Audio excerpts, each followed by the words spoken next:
Hello everyone, welcome to SGI online class 6 English medium. बच्चों, आज मैं आपको आज की कक्षा में हिंदी साहित्य का पाठ 5 छोटा जादूगर पढ़ाने जा रही हूँ। छोटा जादूगर नामक जो कहानी है, इसको जयशंकर प्रसाद जी द्वारा रचित है, उन्होंने लिखा है। इसमें है क्या इस पाठ में, आइए हम इसको पढ़ करके समझते हैं। सबसे पहले बच्चों, आप लोग हिंदी फर्स्ट में पेज नंबर 36 ओपन कर लीजिए और मैं इस पाठ को आपको पढ़ाऊंगी व इसमें जो कठिन शब्द आएंगे उसका अर्थ भी साथ में बताते हुए आगे पाठ को पढ़ाते हुए आपको इसका मीन समझाऊंगी। तो बच्चों, पाठ 5 है छोटा जादूगर। क्या है इसमें, पहले समझिए इसको। यह एक ऐसे बालक की कहानी है जिसका पिता देश की आजादी के लिए जेल चला जाता है। ऐसी स्थिति में वह जादू का खेल दिखाकर अपनी बीमार माँ की दवा करवाता है और अपना पेट भी भरता है। अब इस पाठ को मैं पढ़ूंगी बच्चों, ध्यानपूर्वक सुनिएगा। कार्निवाल के मैदान में बिजली जगमगा रही थी। हंसी और विनोद का कलनाद गूंज रहा था। तो बच्चों, यहाँ पर एक शब्द आया है कलनाद। तो कलनाद का अर्थ क्या होता है? मंद एवं मधुर स्वर। कलनाद का अर्थ हुआ मंद एवं मधुर स्वर। मैं खड़ा था उस छोटे फव्वारे के पास जहां एक लड़का चुपचाप शरबत पीने वालों को देख रहा था। उसके गले में फटे कुर्ते के ऊपर से छोटी मोटी सी सूत की रस्सी पड़ी थी और जेब में कुछ ताश के पत्ते थे। उसके मुंह पर गंभीर विषाद के साथ धैर्य की रेखा थी। अब इसमें शब्द आया है बच्चों विषाद। विषाद का अर्थ क्या होता है? उदासी। विषाद शब्द का अर्थ हुआ उदासी।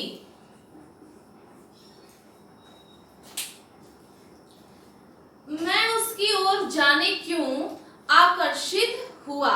आकर्षित का अर्थ क्या होता है? मोहित। आकर्षित शब्द का अर्थ होता है मोहित। आकर्षित हुआ। मैंने उससे पूछा, क्यों जी, तुमने इसमें क्या देखा? मैंने सब देखा है। यहाँ चूड़ी फेंकते हैं, खिलौने पर निशाना लगाते हैं, तीर से नंबर छेदते हैं। मुझे तो खिलौनों पर निशाना लगाना अच्छा मालूम हुआ। जादूगर तो बिल्कुल निकम्मा है। उससे अच्छा तो ताश का खेल मैं ही दिखा सकता हूँ। उसने बड़ी विश्वास से कहा। उसकी वाणी में कहीं बनावट ना थी। तो यहाँ पर शब्द आया है वाणी। वाणी का अर्थ क्या होता है बच्चों? आवाज। वाणी शब्द का क्या हुआ अर्थ? आवाज। मैंने पूछा, और इस पर्दे के पीछे क्या है? वहां तुम गए थे? नहीं, मैं वहां ना जा सका। टिकट लगता है। मैंने कहा, तो चलो, मैं तुम्हें वहां ले चलता हूँ। उसने कहा, वहां जाकर क्या कीजिएगा? चलिए निशाना लगाया जाए। मैंने उनसे सहमत होकर कहा, तो चलो पहले शरबत पी लिया जाए। उसने स्वीकार कर सूचक सिर हिला दिया। मतलब जब कोई बात होती है हाँ या ना, तो उसने इस तरीके से करके अपना सिर हिला करके सूचना दी कि हाँ चलिए। राह में मैंने पूछा, तुम्हारे घर में कौन कौन है? माँ और बाबूजी। बाबूजी देश की खातिर जेल में हैं और माँ बीमार है। लोगों को तमाशा दिखाकर मैं माँ की दवा करता हूँ। यहाँ पर शब्द बच्चों आया है तमाशा। तो तमाशा का अर्थ क्या होता है? मनोरंजक खेल। तमाशा का अर्थ होता है मनोरंजक खेल।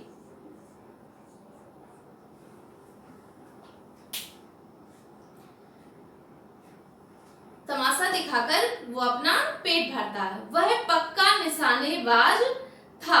तो यहाँ पर निशानेबाज आया एक शब्द, तो इसका अर्थ क्या होता है बच्चों? सही निशाना। निशानेबाज, निशानेबाज का अर्थ होता है सही निशाना, अर्थात जो सही निशाना लगाता उसी को तो हम लोग कहते हैं निशानेबाज है। खेल खेलते समय उसकी कोई गेंद खाली नहीं गई। देखने वाले दंग रह गए। उसने 12 खिलौनों को बटोर लिया। बाबूजी आपको तमाशा दिखाऊंगा। इतना कहकर वह 9-2-11 हो गया। मैं घूम कर आया तो किसी ने अकस्मात, अकस्मात का अर्थ होता है बच्चों अचानक, अकस्मात, अकस्मात का अर्थ हुआ अचानक।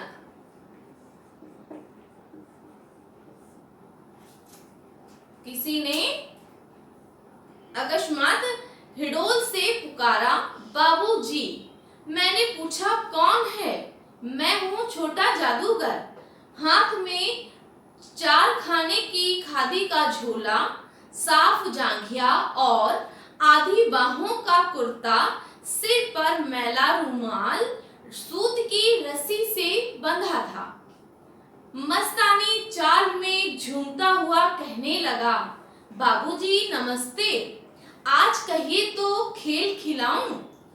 तभी मेरी श्रीमती ने कहा, दिखलाओ जी, भला कुछ तो मन बहले।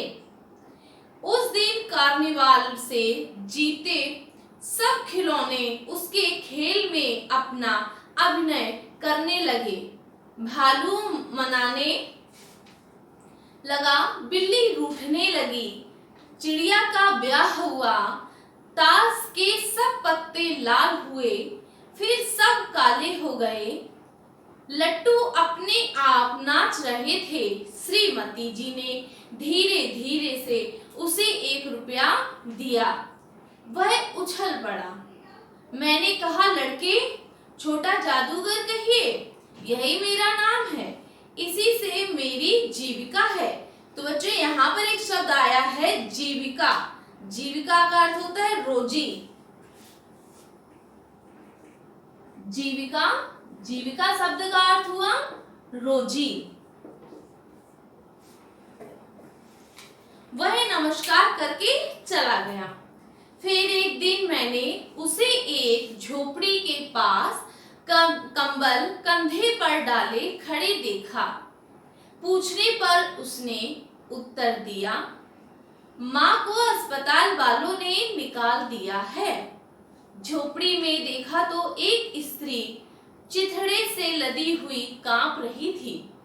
छोटे जादूगर ने कंबल ऊपर से डालकर उसके शरीर से चिपकते हुए कहा, माँ, मेरी आंखों से आंसू निकल पड़े।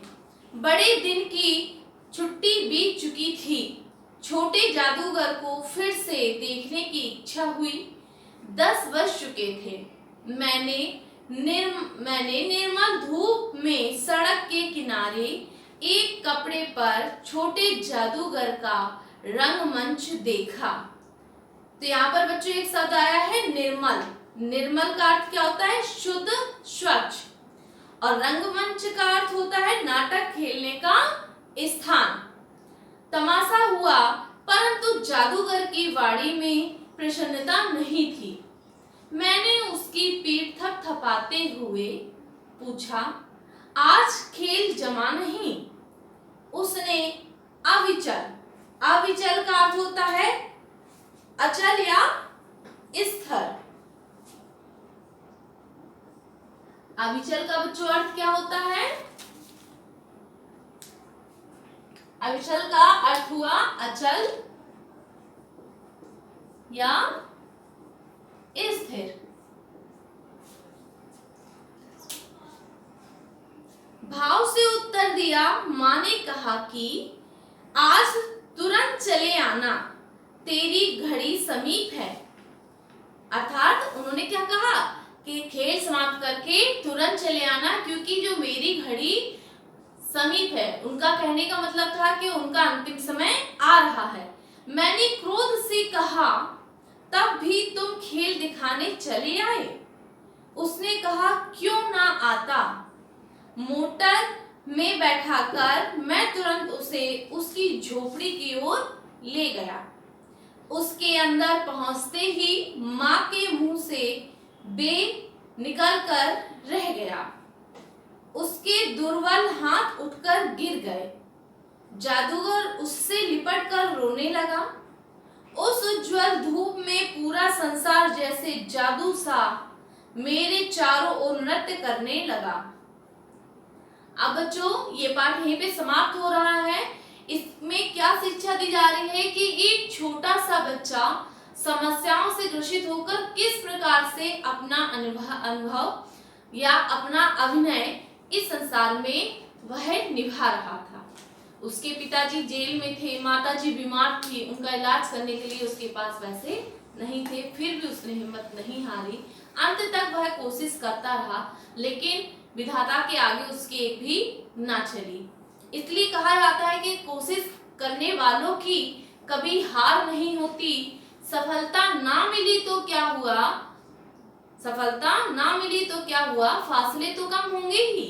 अर्थात हमें कोशिश करने से कभी भी अपने कदम पीछे नहीं हटाने चाहिए। तो आज के लिए इतना ही। Thank you students.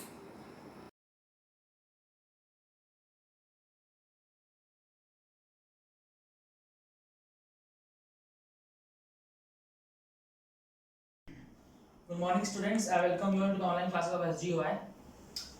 In the last class we have completed till question number 8 and question number 9 is true false, which can be done by yourself. Okay, so today we will be starting from the word problems. Word problems are starting from question number 10 and we will be going to question number 15. Okay, so in question number 10 it is saying what should be added to 15 to get minus 15. बोला जा रहा है कि 15 में क्या add करें कि minus 15 मिल जाए। तो आपको क्या करना होगा, let x should be added, let x should be added. आपने लेट किया कि x उसमें ऐड होगा। तो according to the question, according to the question किसमें आप x ऐड कर रहे हो, आप x ऐड कर रहे हो 15 में, 15 में x ऐड कर रहे हो और आंसर कितना मिलना चाहिए, माइनस 15 मिलना चाहिए। ठीक है, आपको x का वैल्यू निकालना है, you have to calculate the value of x। इसका मतलब है इस 15 को आप इस राइट हैंड साइड से लेफ्ट हैंड साइड की तरफ क्या करेंगे, ट्रांसपोर्ट करेंगे। और जब आप लेफ्ट हैंड साइड से राइट हैंड साइड पे किसी चीज को ट्रांसपोर्ट करते हो तो उसके साइंस क्या हो जाते हैं, रिवर्स हो जाते हैं। इस 15 का साइन क्या है, positive, it will go on the right hand side and the sign will become negative। ठीक है, तो ये हो जाएगा x will be equal to minus 15 पहले से यहाँ था, ये plus 15 इधर आ करके minus 15 हो गया। तो you will get x is equal to minus 15 and minus 15। अब you have to solve this, same sign है तो sum करते हैं, तो you will get x is equal to 15 plus 15 is equal to 30। लेकिन साइन किसका लगता है, जो साइन यहाँ पे given है। तो answer will be equal to x is equal to minus 30 and this was the required answer, that minus 30 should be added in 15 to get minus 15. Okay, I hope you have got the concept. Now moving to question number 11. In question number 11 it is saying what should be subtracted from minus 3 to get plus 15, तो आप let कर लो, let x be subtracted, लेट x be subtracted. क्या subtract होगा? x, ठीक है, किसमें से? -3 में से, ठीक है। तो you will get according to the question -3 में से x सब्ट्रैक्ट करेंगे तो आंसर कितना मिल रहा है हमें? Answer we are getting +18, we are getting +18, ठीक है। अगेन द सेम प्रोसेस, ये -3 को आप उधर ट्रांसपोर्ट करोगे तो +3 हो जाएगा, तो you will get -x is equal to +18 +3, okay. So you will get -x is equal to 18 + 3 is equal to 21, ठीक है। लेकिन हमें वैल्यू ये चाहिए, x की वैल्यू हमें मिल रही है -x की, इसका मतलब ये नेगेटिव साइन उधर ट्रांसपोर्ट आप कर दोगे, मतलब इस 21 को नेगेटिव साइन दे दोगे तो x will be equal to -20 and this will be your answer, okay. Now moving to question number 12, moving to question number 12। In question number 12, it is written the sum of two integers is -23. If one of them is 12, find the other. सम दो numbers का given है और एक number given है और दूसरा number आपसे पूछा जा रहा है, तो आप क्या बोलोगे? Let the other number be x। Other number जो आपको फाइंड करना है उसको आप लेट कर लो x, ठीक है। फिर according to the question, question according बोला जा रहा है कि दो नंबर्स का सम जो है that is equal to -23। First number is equal to 12, other number आपने x लेट किया और दोनों का सम क्वेश्चन में गिवन है दैट इज 23, ठीक है। अगेन क्या करना है? इस 12 को उधर ट्रांसपोर्ट करेंगे तो what you will get? x is equal to -23, this plus 12 will become -12 here, so you'll get -23 -12, same signs है तो हम क्या करेंगे? सम करेंगे, you will get x is equal to minus और सम करेंगे तो 35 मिलेगा। माइनस क्यों आ रहा है आंसर? क्योंकि नेगेटिव वैल्यूज ही ऐड हो रही, ठीक है। तो -35 will be the required answer, okay। now moving to question number 13।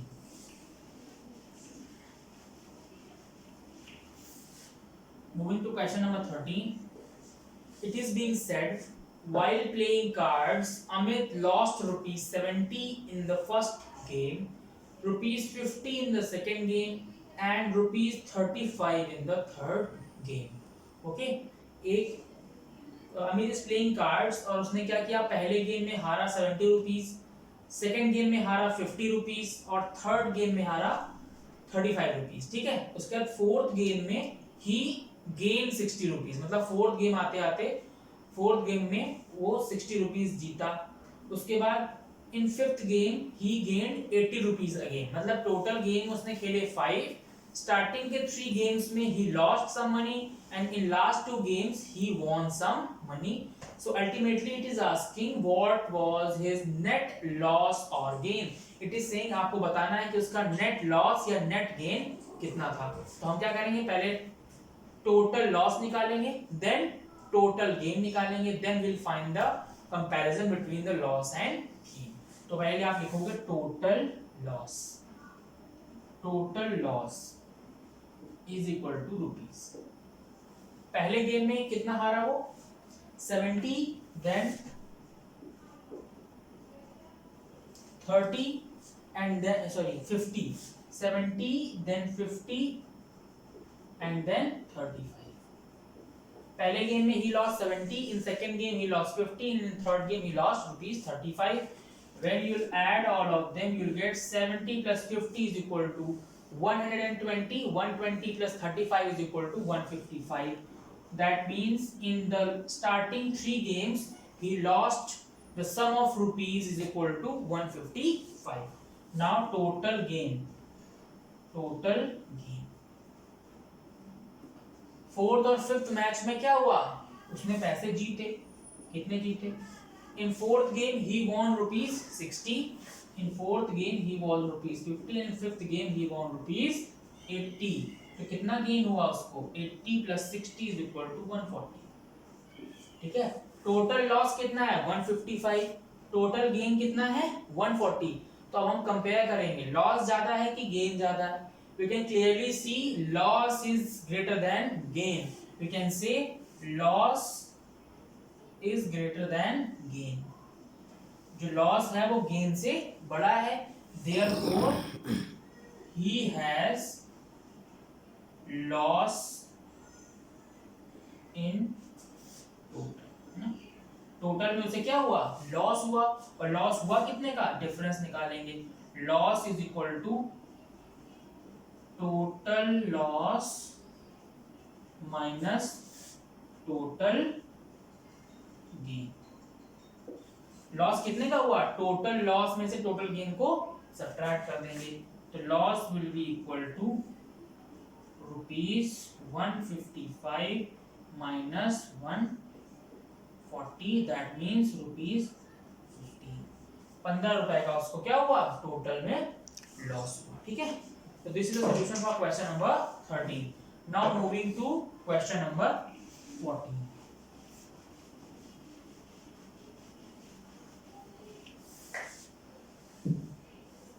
In question number 14, it is being said, on one day on a hill, the temperature at 8 p.m. was 2 degrees Celsius, but at midnight that day, it fell down to -3 degrees Celsius. By how many degrees did the temperature fall? बोला जा रहा है कि किसी भी hill station में रात को 8 बजे जो टेम्परेचर था वो 2 डिग्री सेल्सियस था, लेकिन उसी दिन रात को 12 बजे मिडनाइट में टेम्परेचर कम हुआ और पहुंच गया -3 डिग्री सेल्सियस। तो आपको बताना है कि टेम्परेचर में कितना ड्रॉप आया, that means by what temperature has fallen, ना कितना टेम्परेचर कम हो गया। तो क्या लिखोगे आप, temperature at 8 PM is equal to 2 degree Celsius. 8 बजे टेम्परेचर कितना था 2 डिग्री सेल्सियस था। नेक्स्ट लाइन आप लिखोगे टेम्परेचर एट मिडनाइट, उसी दिन मिडनाइट में टेम्परेचर फॉल हुआ और हो गया -3 डिग्री सेल्सियस। ठीक है, अब आपको क्या बताना है, fall in temperature, fall in temperature में कितनी कमी आई। जब भी आपको टेम्परेचर में कमी निकालनी होती है आप क्या करते हो, बड़ी वैल्यू में से छोटी वैल्यू को सब्ट्रैक्ट कर देते हो। बड़ी वैल्यू क्या है 2 है, उसमें सब्ट्रैक्ट क्या करोगे आप -3 को सब्ट्रैक्ट करोगे और फिर आपको answer you'll get 2 minus minus plus 3 degree Celsius, that is equal to 5 degree Celsius, है ना। तो फॉल ऑफ टेम्परेचर कितना हुआ 5 डिग्री सेल्सियस। इसको आप नंबर लाइन से भी कर सकते थे, है ना, बीच में 0 होता है, यहाँ पे 1 2 3, ठीक है, इधर पे होगा -1 -2 -3 -4, ठीक है। रात को 8 बजे टेम्परेचर था 2 डिग्री सेल्सियस, ये कितने बजे था 8 PM पे, ठीक है। फिर रात को 12 बजे कितना हो गया -3 डिग्री सेल्सियस, ये कब था मिडनाइट पे था, मिडनाइट, ठीक है। अब आपको बताना है कि टेम्परेचर में फॉल कितना हो गया, तो नंबर ऑफ स्लॉट्स गिनो बीच में कितने हैं 1 2 3 4 एंड 5। इसका मतलब डिफरेंस कितना आ रहा है दोनों टेम्परेचर के बीच में 5 डिग्री सेल्सियस का डिफरेंस आ रहा है, ठीक है। So this is solution of question number 15। Now moving to the last question of this exercise, question number 15।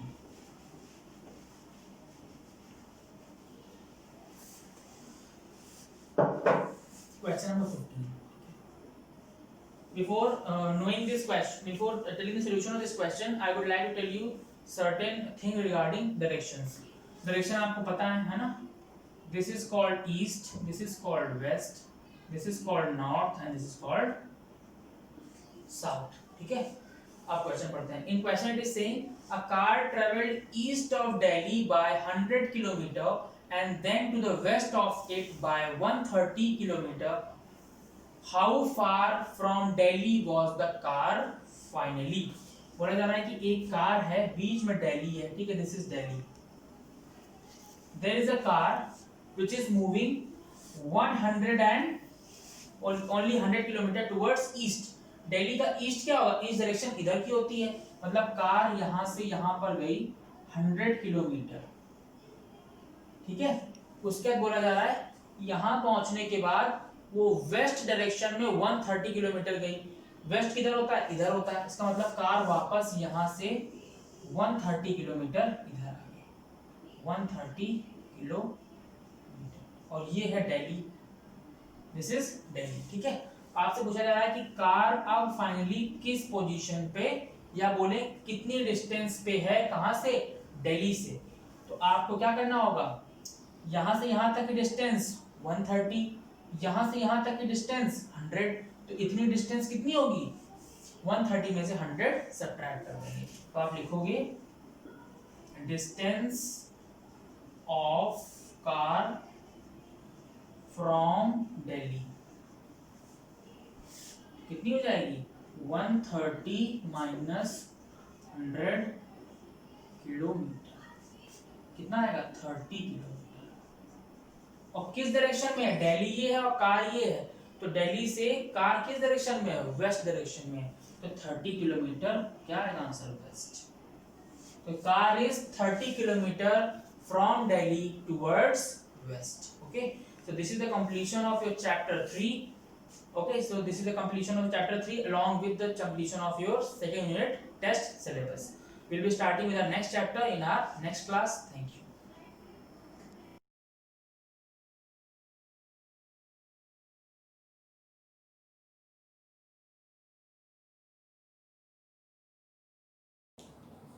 Hello everyone, welcome to Sivaji Group of Institutions online classes, and this is your biology class.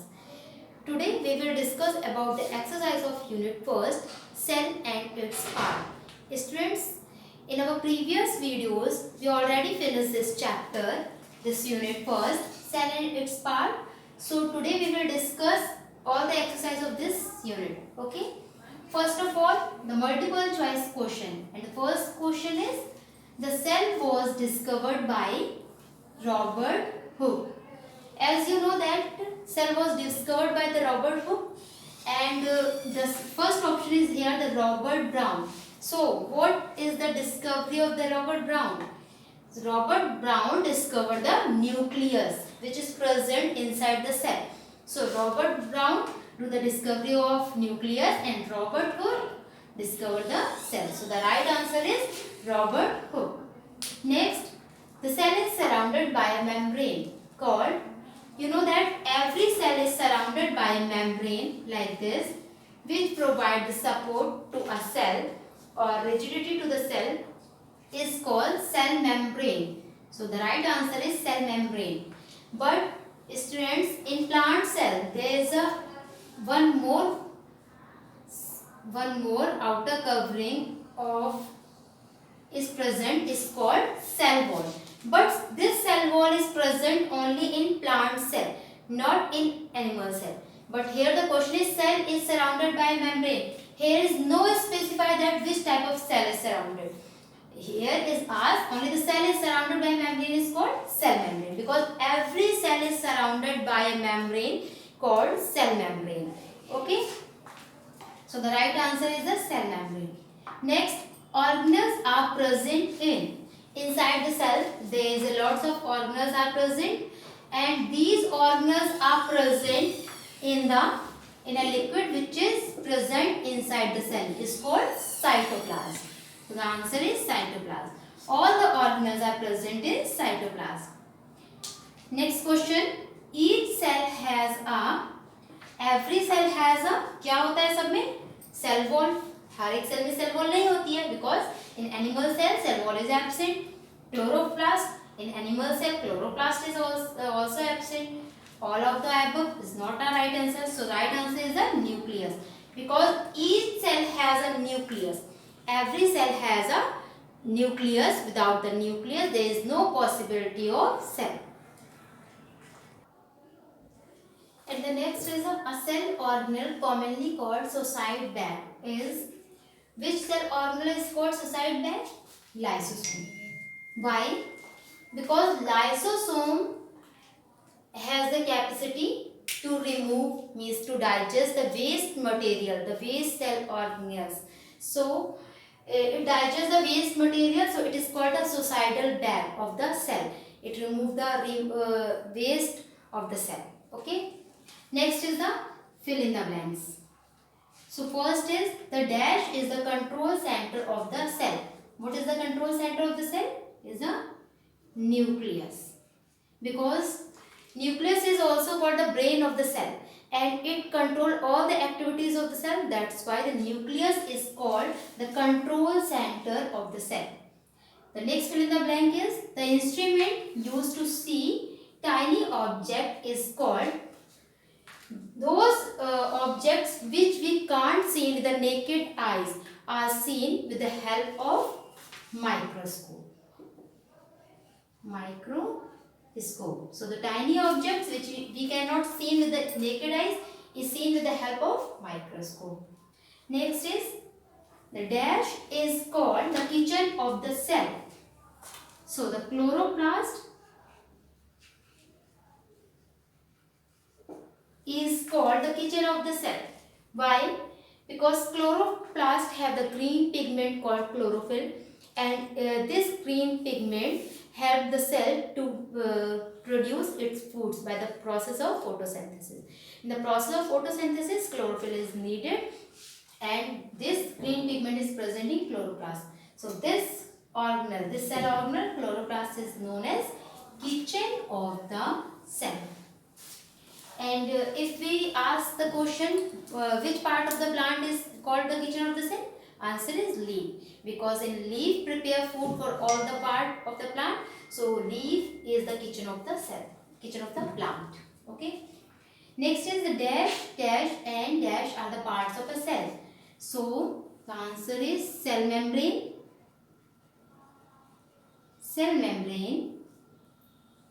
cytoplasm and nucleus are the parts of a cell. These three are the main parts of a cell. Every cell is divided into three parts: cell membrane, cytoplasm and nucleus. So these are the parts of the cell.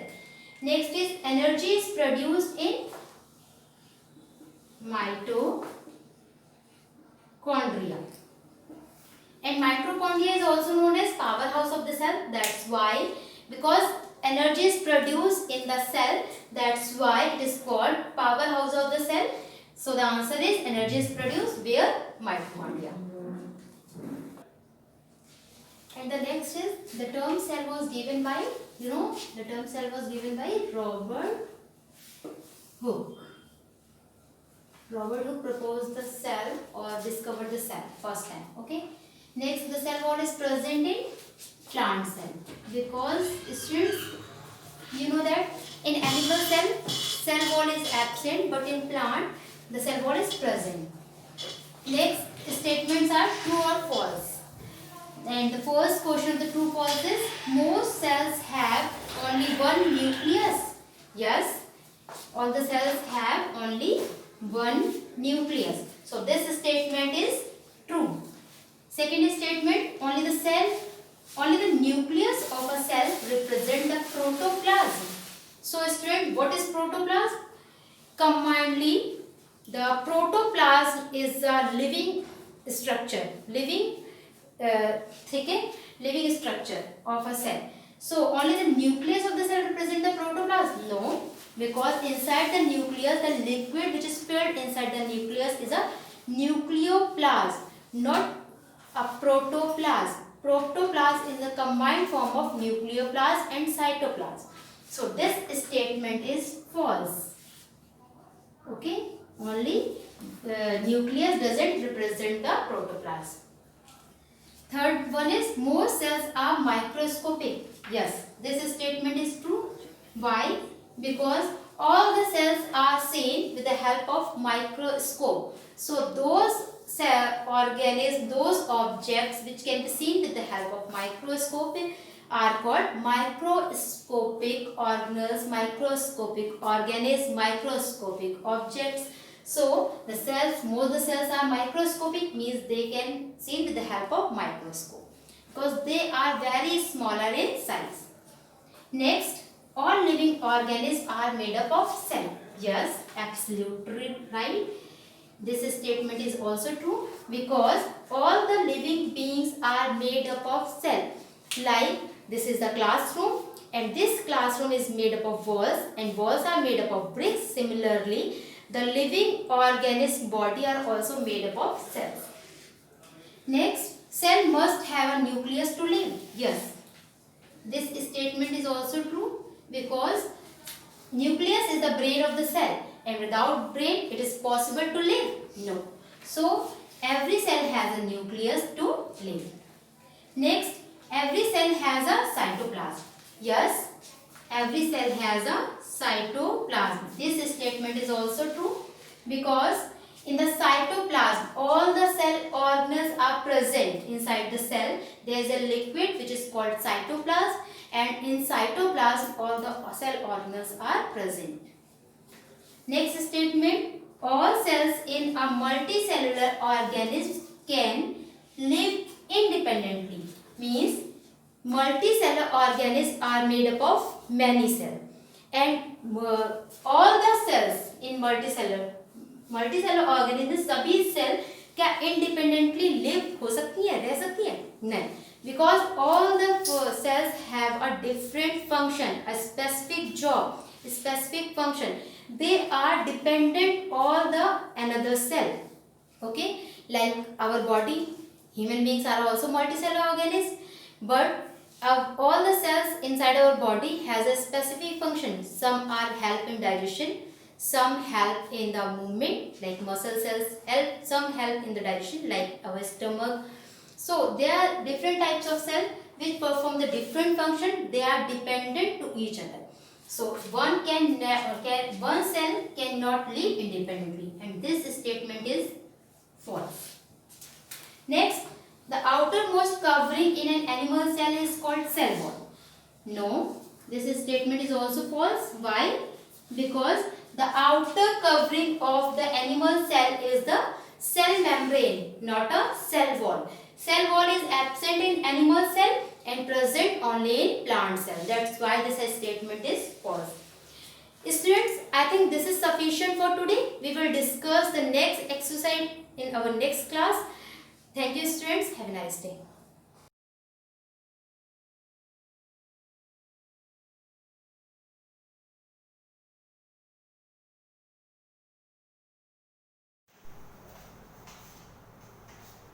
A very good morning students. In my previous lecture I have explained you geography third chapter water bodies for class 6 and now today I will continue the same chapter. So today I am going to teach lake as a body of water. So let us start the chapter. Lake. A lake is a large body of water on land. It is bigger and deeper than a pond. तो बच्चों lake क्या होती है? Lake भी एक large body of water है on land. Land में it is bigger and deeper than a pond. ये बहुत बड़ी बिगर होती है और बहुत डीपर होती है पॉन्ड के comparatively. Lake occupies hollows of the land surface. तो लैंड सरफेस में लेक क्या ऑक्यूपाई करती है? छोटे छोटे छेद करती है इन विच वाटर एक्यूमुलेट्स. जिसमें क्या होता है कि पानी हमारा क्या होता है? जमा होता है. They vary tremendously in size, shape, depth and mode of formation. तो ये एक जगह से दूसरी जगह कैसी होती है? डिफरेंट होती है अपने साइज में, अपने शेप में, अपनी गहराई में और अपने मोड ऑफ फॉर्मेशन में. The mode of formation in which they are form. Lake may exist temporarily filling up of a small depression of undulating ground after heavy rains. Most of the lake in the world are freshwater lake. तो mostly जो हमारी lake है संसार की वो कैसी है? हमारी फ्रेश वाटर लेक है, fed by rivers and without flowing streams. तो वो कैसे बहती है? रिवर के द्वारा फेड होती है और विदाउट फ्लोइंग स्ट्रीम्स और स्ट्रीम्स के साथ नहीं बहती है. Example lake Poyang and the great lakes of North America. तो ये तो हम बात कर रहे थे कि जो जितनी भी हमारी लेक है संसार की वो हमारी क्या है? फ्रेश वाटर लेक है. In the region of low precipitation and intense evaporation. मतलब कि लो प्रेसिपिटेशन ऐसे क्षेत्रों में जहाँ पर बहुत ही कम वर्षण बहुत ही कम प्रेसिपिटेशन, बहुत ही कम वर्षा होती है, एंड इंटेंस इवेपोरेशन। और इंटेंस इवेपोरेशन होता है where there are few rivers strong enough reach to the sea. तो वहां पे क्या होता है कि जब बहुत कम बारिश होगी तो क्या होगी, वहां नदियां भी बहुत कम होंगी, where there are few rivers. तो in the region of low precipitation and intense evaporation where are few rivers strong enough reach to the sea, बहुत ही मुश्किल से सी तक पहुंच पाती हैं। तो ऐसे रीजंस में क्या होता है, स्ट्रीम्स ड्रेन इनटू लेक। तो स्ट्रीम्स जो होती हैं, छोटी छोटी नदियां होती हैं, वो क्या करती हैं, लेक में ड्रेन हो जाती हैं, and form the inland basin. और क्या फॉर्म करती हैं, इनलैंड ड्रेनेज को फॉर्म करती हैं। तो due to intense evaporation these lakes are सैलिन।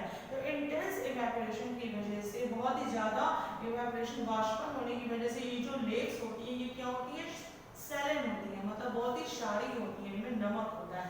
Example dead C, salt lake और प्लेयास। इसको प्लेयास भी कहते हैं। जो सॉल्ट लेक होती हैं, जो नमक वाली झीलें होती हैं, उनको प्लेयास भी कहते हैं। They are form in a desert.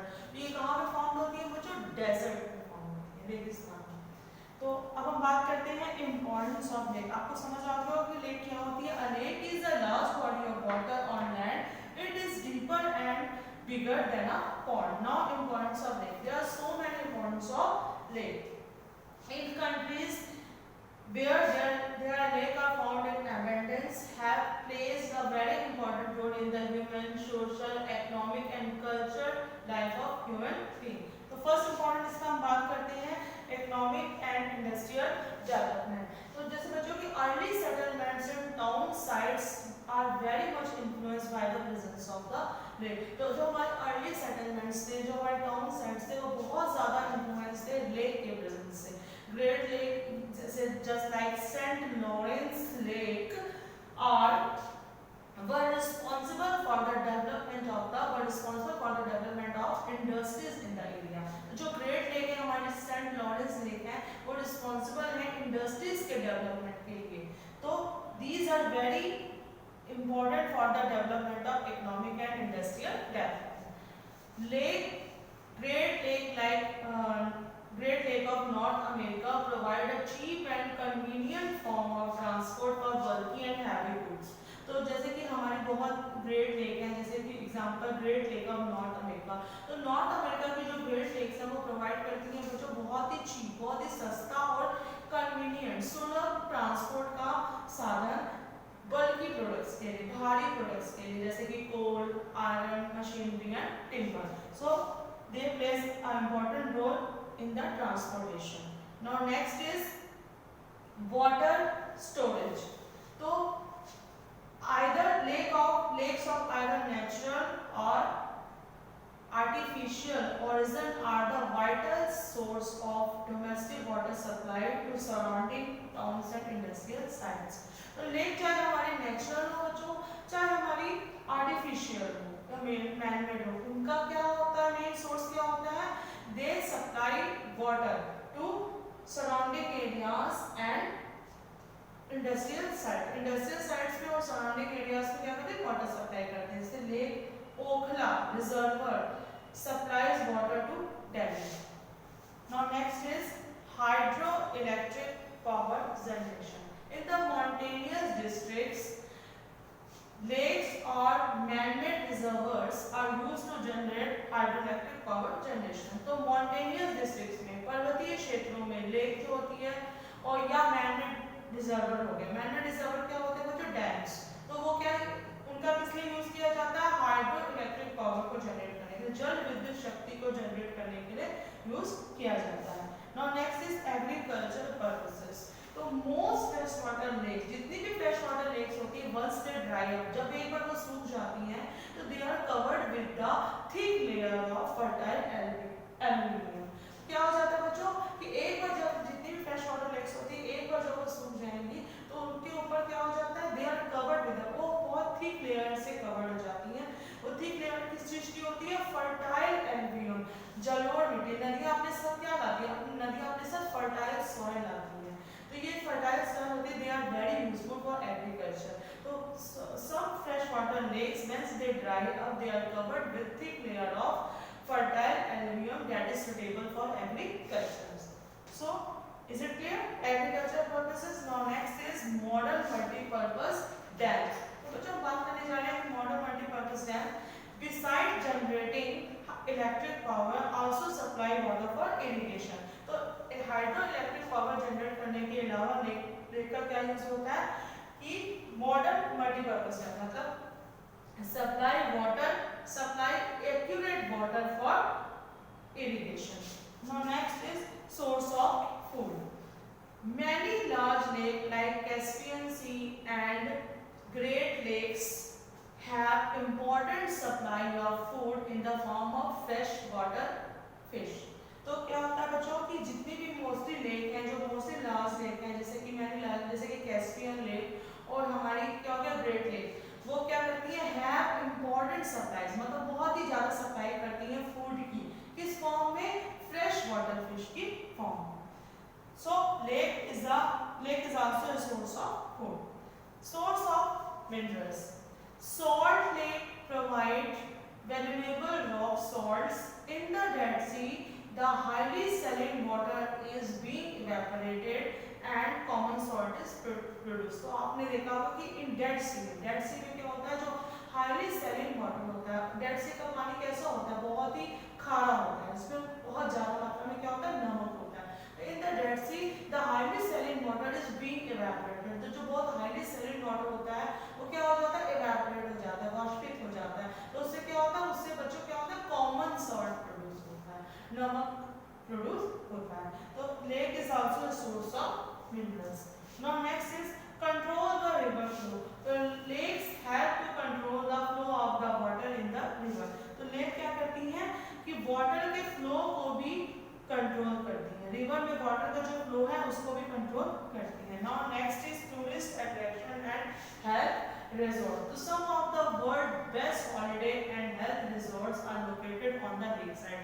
तो वर्ल्ड के बेस्ट हॉलिडे और हमारे क्या कहते हैं हेल्थ रिजॉर्ट्स है, वो कहाँ लोकेटेड होते हैं? लेक साइड में लोकेटेड होते हैं. Example lake Geneva in Switzerland. Here the glacier form. तो लेक जिनेवा जो स्विट्जरलैंड में है, जहाँ पर क्या होता है? ग्लेशियर्स फॉर्म होते हैं. Here the glaciers form Lake of the Alps. Alps की जो लेक है have made the tourist industry a national occupation for the Swiss. So these are the importance of the lake. First क्या है बच्चों? Economic and industrial development. Provide a cheap and convenient form of transport for bulky and heavy goods. Water storage, hydroelectric power generation, agriculture purpose, modern multi-purpose dam, source of food, source of mineral, control the river flow, tourist attraction and health resorts.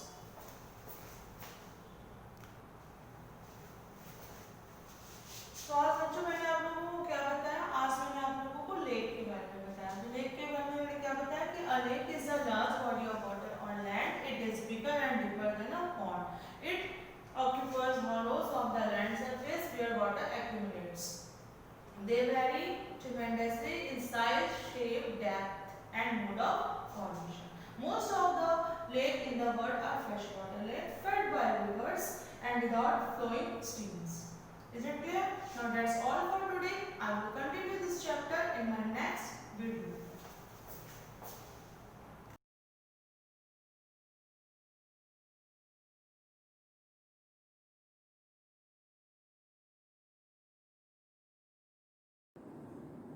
Good morning students.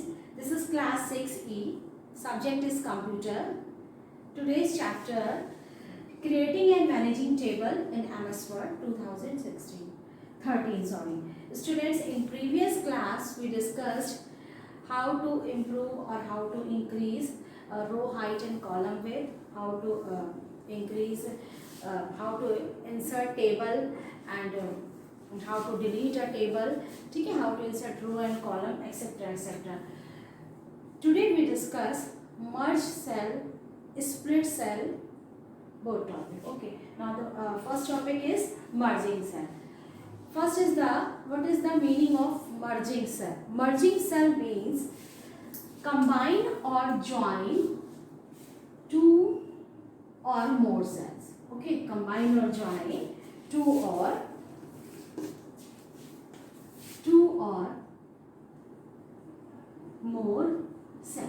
That means कि we can merge more than two cells in a single cell. There are following steps. First step is the select the cell which you want to combine, make a single cell. That means कि अगर आपको suppose two cells जो है, just like we draw a single table, suppose that this is your table. Okay, there are two cells. Okay, and the next cell like this, SR number, this is the first heading, and the second heading is roll number. Okay, there are two cells, first and second cell. You can merge all these two cells in a single cell.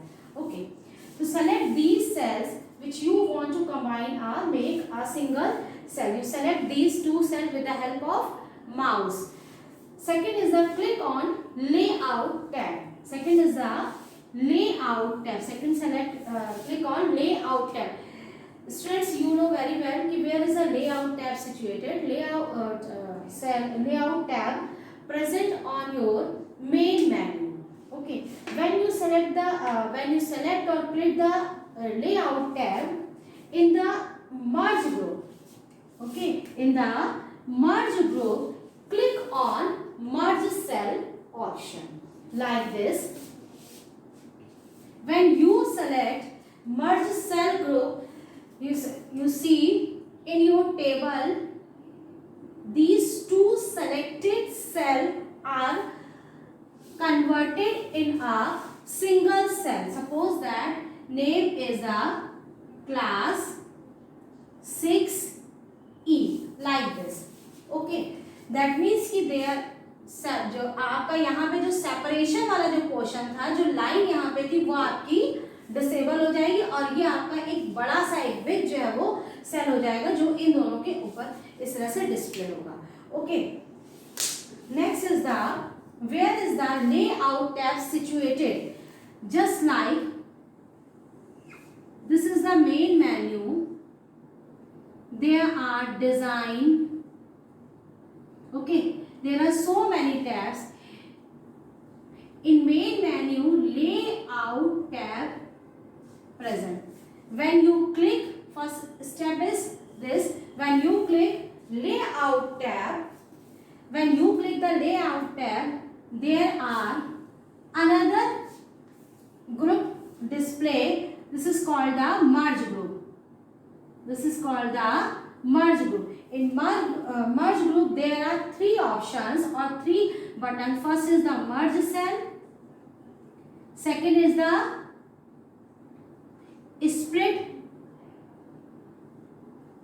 split cell options. Okay, you select the first option. First is the merge cell. Then when you select the merge cell option, you see two cells are merged in a single cell. Okay, so student, merging cell topic is completed, and the next topic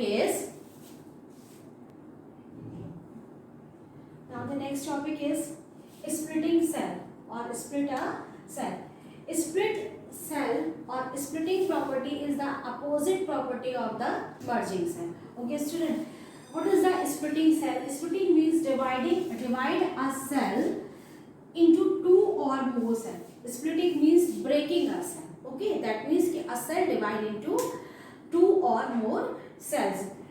This type of property used when we use the heading like this. Suppose that this is your table and you write here signs.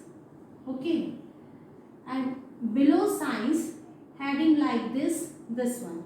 That means ki this is a single cell and divide into three cells. Suppose physics, chemistry and bio like this. Okay, these three subjects under the category of science. So that means ki merging and splitting cell property or this button used in the heading. Okay, when we write the heading like this type, we use splitting or merging cell. Now how to use this facility or how to use this group? First step is select the cell which you want to split. Suppose that you select a single cell. In splitting, select a single cell, and in merging, select a two or more cell. That means select a multiple cell. This is the major difference between splitting cell and the merging cell. Okay. Second step is click on layout button like this. This is the main menu. There. First step is this. Click on the layout tab. Okay. Click on the layout tab. And the second step, same as the splitting, merge cell. In merge group, when you select layout tab, second options is or second bar is open. This is called the merge group. This bar is called merge group. Okay. There are so many types of group display. First group is merge group. In merge group, there are three buttons available. First is the merge cell used for merging cell. Second is the split cell is used for the splitting cell. And split table, as a name, split table means breaking table. Okay. So here we use split cell. Okay. Click on the, in merge group, click on the split cell. Clear, student? Click on the split cell. When you click on the split cell, this is the second step. When you click on the split cell window open. That means this is the third step. Like this. Split cell dialog box appear on your screen like this. In this screen or in this window, you can enter number of rows and number of column. Suppose that आपको ये जो रो और column जो cell को जो split करना है, तो कितने number of rose and column में. सो आपकी इस जो टेबल में यहाँ पे जहाँ मैंने इस तरह से ये साइंस लिखा हुआ था और इसको मैंने इस तरह से डिवाइड किया. This is the physics, chemistry and bio. तो आपका this is the single row, first row. So you can write here first. That means कि आपके number of rows are 1 and number of columns 1, 2, 3. Okay. You can use number of 3. You can need 3 columns. So you write the 3 columns. Okay. Now when you write the number of rows and number of columns, then press OK button like this. This is the fifth step. Click on OK button. When you click on OK button, your cell is splitting into 3 parts. Okay, student, I think this is clear. Okay, what is the merging and what is the splitting cell. And the next topic is resizing a table.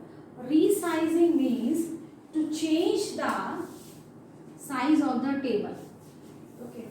In this topic, we discuss with the help of mouse how to change the table size. Step first, move the mouse pointer. This is the mouse pointer. Okay. Move the mouse pointer on the table until the resize handle appears on the lower. Resize handle means this is the mouse pointer position like this. You know very well that this is the mouse pointer position. When you